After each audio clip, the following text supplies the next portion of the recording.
奧巴馬個網嗰度，佢遇到呢啲情況嘅時候，佢就諗，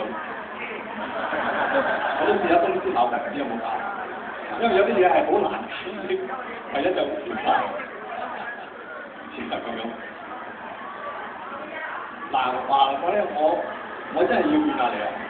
你有兩個地方唔好啊，因為地方咧，你打電話俾我嘅時候咧，如果你顯示你嘅電話，我最憎都係見到一啲咧就唔顯示電話，跟住咧打電話傾緊大量嘅嘢，因為咧你唔顯示電話咧，我唔知係咪重要嘅公佈啊！我知唔知開緊會嘅時候我都聽嘅，我好衰嘅。但係咧，我聽到係你把聲咧，我就開緊會啊，成日先講，你就梗係話，喂講兩句先啦咁。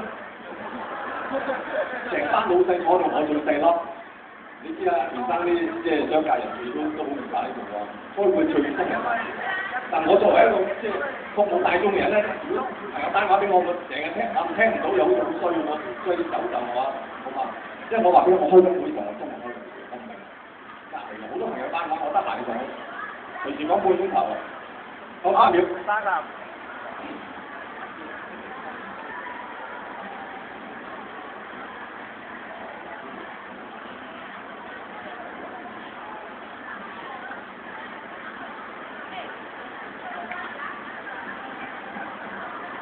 好10秒，9、8、7、6、5秒，4。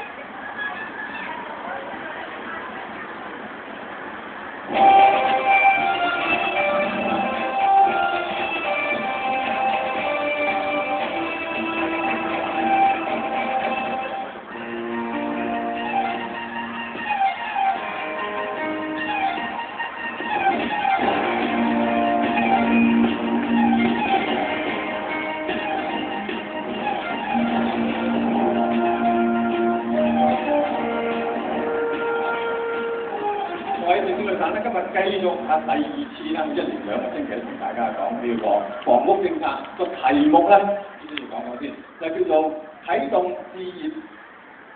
資助置業諮詢，對象界線大眾議論。